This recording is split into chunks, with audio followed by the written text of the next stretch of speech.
La Ley de Ingresos para el 2020 incluía en un momento un nuevo derecho para el uso del agua. Varios grupos de agricultores, de hecho, rechazaron esta propuesta y lograron echarla para atrás. Aquí la gran pregunta es: ¿cuál es la mejor política de largo plazo? ¿Cómo se debe cobrar el agua, particularmente para el sector agropecuario, que consume 2/3 partes del agua de nuestro país y sin la cual, pues, simple y sencillamente no puede producir? Le he pedido su presencia a José Luis Luege. José Luis Luege fue, de hecho, el titular de la CONAGUA durante varios años, titular de la Comisión Nacional del Agua. Y, como siempre, José Luis, es un gusto hablar contigo de uno de los muchos temas que yo sé que manejas. Muchas gracias. A ver, yo como, no sé, como pensador liberal, como periodista liberal, siempre he pensado que es bueno que los precios te definan cuál es la demanda u oferta relativa de cualquier producto. Y por supuesto, un producto importante como el agua me parece más importante que en otros casos que tenga precios que nos den señales de si se está agotando, si no se está agotando. ¿Qué opinas tú y qué opinas de esta propuesta que se hizo, que finalmente echaron para atrás los legisladores de Morena? Mira, Sergio, yo creo que es una propuesta que tendría que venir acompañada de otro tipo de acciones e incentivos, ¿no?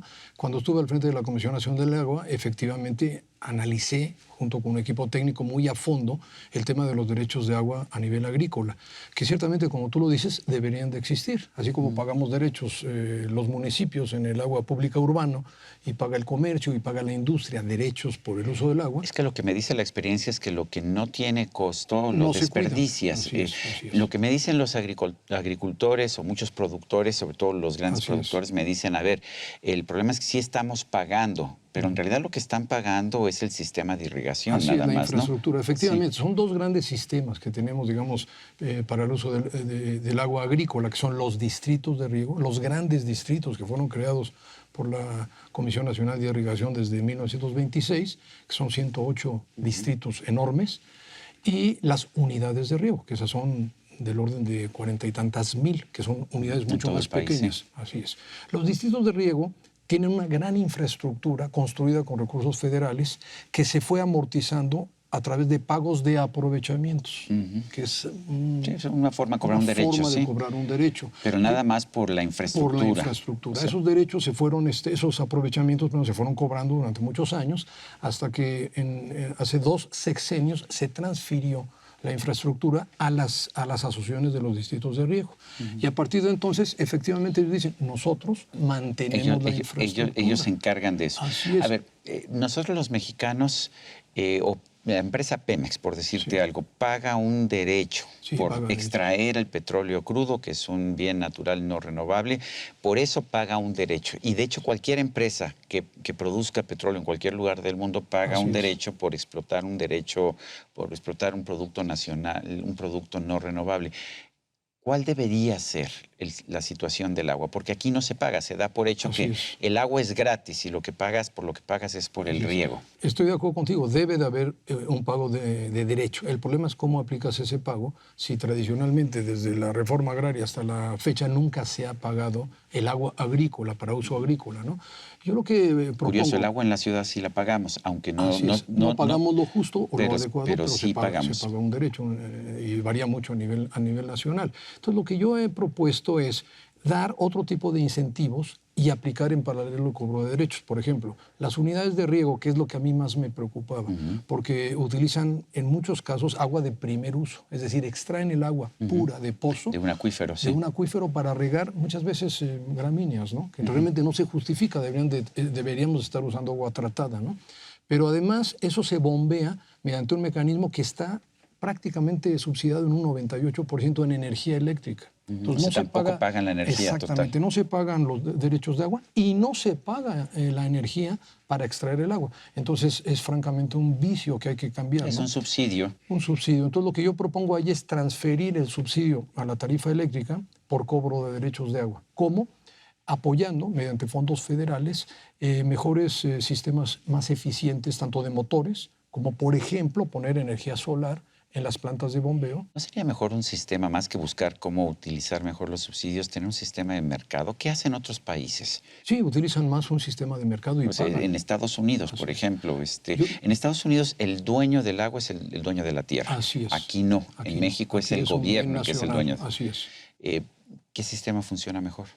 Me gusta más el sistema nuestro, ¿no? Yo creo que el agua es un bien nacional y yo creo que el sistema que está establecido en la Comisión Nacional de Agua del cobro de derechos está bien. El problema es que deben de pagar un derecho. Ahora, ¿qué hacer o cómo hacer para pasar de una tradición de no pago durante prácticamente toda la vida a un pago de derechos? Se va a armar una revolución. Si tú aplicas, si pretendes aplicar eso en este momento, es imposible. ¿Por qué? Pues porque toda la vida no lo han hecho. Ya ¿no? se acostumbraron al subsidio y piensan que es un derecho. No, y luego tienen problemas de los precios también, por ejemplo, de los productos y del mercado de los productos. Entonces, se ha hecho muy complejo. Entonces, yo lo que propongo en las unidades de riego es transferir ese subsidio. ¿Cómo? Si se requiere una inversión federal para que los elementos de extracción de agua utilicen menos energía y apoyar esto a través de fondos federales y aplicar en paralelo un cobro al derecho del agua. ¿Por qué creo que eso es muy positivo? Porque lo más crítico es el agua. Es decir, lo que va a pasar en un corto plazo es la pérdida de los acuíferos, como ya está sucediendo. Pues es que si está regalando el agua, la tendencia, incluso tengo entendido que había hasta una regla en el sentido de que si tú como usuario de agua no usabas todo el agua que te tocaba en una cuota, te bajan la te bajan. Entonces el incentivo perverso era para pues, usar agua, usar la mayor cantidad posible, ¿no? Y si le sumas un subsidio a la tarifa eléctrica, entonces pues puedes consumir toda el agua del acuífero para regar, por ejemplo, maíz o frijol, que no se justificaría, ¿no? Y además que eso te lleva a, no sé, por ejemplo, tener, me acuerdo que había grandes extensiones de algodón en la comarca lagunera, Así es. Que es una comarca muy seca, cuando el algodón es un cultivo que utiliza consume mucha muchísima agua, Así es. pero con estos subsidios ocultos, pues el incentivo era producir allá el algodón, ¿no? Bueno, si no lo hubieras llevado a otros lugares del país. Yo tendría dos propuestas. Una es la que ya te mencioné, o sea, transferir el subsidio por los derechos del agua, y la otra es el intercambio de agua tratada para riego agrícola. Es decir, promover que los municipios que están obligados por la norma que obliga al tratamiento del 100% de las aguas residuales, que no lo estamos haciendo, Sergio. No se está cumpliendo casi en ningún lugar, ¿no? Ni siquiera en la Ciudad de México. No, en la Ciudad de México estamos peor, el tratamiento es muy bajo, ¿no? Entonces, promover realmente que se cumpla la norma de tratamiento y que esa agua tratada se pueda aplicar para el riego agrícola, pero tendrá un costo, obviamente. Claro. ¿no? ¿Qué tan limpia es el agua tratada? Pues mira, el agua pública urbana, que es básicamente con un tratamiento de carácter biológico, la dejas en condiciones óptimas para riego de ciertos productos, ¿no? Entonces, maíz, frijol y muchos productos agrícolas perfectamente la gente con buena piensa, calidad. pero la gente siempre piensa, no, es que va a haber residuos fecales, residuos... No es cierto Un eso. buen tratamiento te da una calidad óptima para el riego agrícola. Eso me lo decía un especialista, me decía, de hecho, que el agua bien tratada puede ser más limpia que el agua de un río.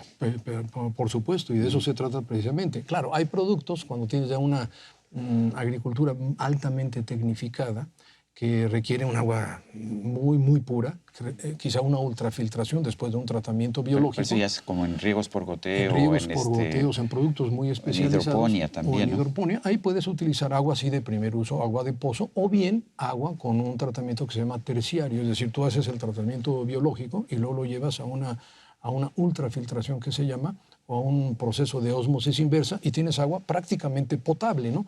Entonces, lo que estás planteando tú es muy importante. Yo creo que los diputados están en el camino correcto. Sí debe de haber el concepto de derechos para el uso de agua agrícola, pero yo creo que tiene que ser un proceso que nos va a llevar algún tiempo, pero hay que iniciarlo de alguna forma. ¿Qué se hace en otros países? Hablamos de Estados Unidos, en que es muy distinto, cada quien cuida su agua porque cada quien es dueño. Cada quien es dueño de su agua y entonces le interesa conservar el agua. Otra cosa es el agua de los ríos, que sí se asigna de forma con cuotas, digamos, por el uso del pasado. ¿Qué hace un país como Israel, por ejemplo, que ha sido tan exitoso en el manejo del agua? Tienen incorporado el costo del agua, pagan el agua, ¿no? Sí, pagan el agua. Nosotros estuvimos con muchos intercambios con Israel, y también con las cuencas con las comisiones hidrológicas de España, ¿no? Donde efectivamente el costo del agua es carísimo. Y en España hemos visto, de hecho, una bonanza en productos agrícolas. Se han convertido en el granero del resto de Europa. Y lo que yo veo en España, en el sur de España, son cultivos de hidroponía, cultivos de riego por goteo, cultivos cubiertos, toda una serie de tecnologías que nosotros no usamos. Incluso para ciertos productos, por ejemplo, tomate, que lo producen en invernaderos, utilizan agua desalada, o sea, desalan el agua de mar hasta cierto nivel, porque incluso lleva cierto contenido de sal el tomate, porque lo acepta la planta. Y tienes que tener algo de minerales también, ¿no? Exactamente, ¿no? Entonces, pues es exitoso, pero lo paga 100%. Todo el proceso de desalación y de distribución del agua lo paga el productor, pero está reflejado también en el producto final. Lo que está pasando en México es que muchos de los productos están muy castigados en el mercado, Sergio, y esto, lógicamente, las asociaciones de usuarios de agua agrícolas se oponen radicalmente al pago de un derecho. Entonces tiene que manejarse mucho más integralmente, sí tiene que hacerse. Nosotros estamos muy preocupados por la pérdida de acuíferos. Hay 104 acuíferos en condiciones extremas ya de sobreexplotación, y de los 600 que tiene el país, pues muchos otros están ya en riesgo también. ¿Tú crees que, bueno, nos dices que sí habría que pagar entonces el derecho de agua, nada más que en una situación que nos permita ir, digamos, gradualmente? Así lo veo. La tecnología, ¿qué tanto puede ayudar? Sí hablaste mucho. ya de, sobre todo en materia de electricidad, que nos puede ayudar la tecnología. Muchísimo. Fíjate que a mí me tocó, estando al frente de la CONAGUA, confirmar una altísima tecnificación en algunos puntos del país, ¿no? Tú conoces muy bien Baja California. Muy bien, sí. Y a mí me tocó ver... Todo riego por goteo en la producción de vino, sí. Condiciones agrícolas que ya las quisieran, bueno, mejores que en Israel y que en España. Es decir, tenemos la capacidad, podemos hacerlo. Me tocó estar también, por ejemplo, en Culiacán, Sergio, donde hay productos de tomate, ¿no? Tomate, la berenjena, por ejemplo. Toda la berenjena del mercado americano de Walmart se produce en Culiacán y se produce con riego tecnificado. Entonces quiere decir que sí tenemos la capacidad, que sí tenemos la tecnología, pero esto hay que llevarlo a gran escala, ¿no? O sea, son puntos aislados en el país, y el resto seguimos con un sistema, pues, ancestral de riego por inundación, gastando agua de los acuíferos, que no debería de ser. Pero sí tenemos la tecnología. José Luis Luege, ex titular de la Comisión Nacional del Agua, gracias por hablar de este tema, que es el tema quizás más importante, es el producto más indispensable, y sin embargo, pues nos lo estamos acabando, estamos agotando los acuíferos. Así es. Yo creo que la mayor preocupación que debe haber en este momento es cuidar el agua y cuidar y recuperar acuíferos en el país. A usted, amigo televidente, que hace posible este programa, le agradezco también su atención. Esto es todo por hoy, pero no se le olvide. Nos vemos la próxima.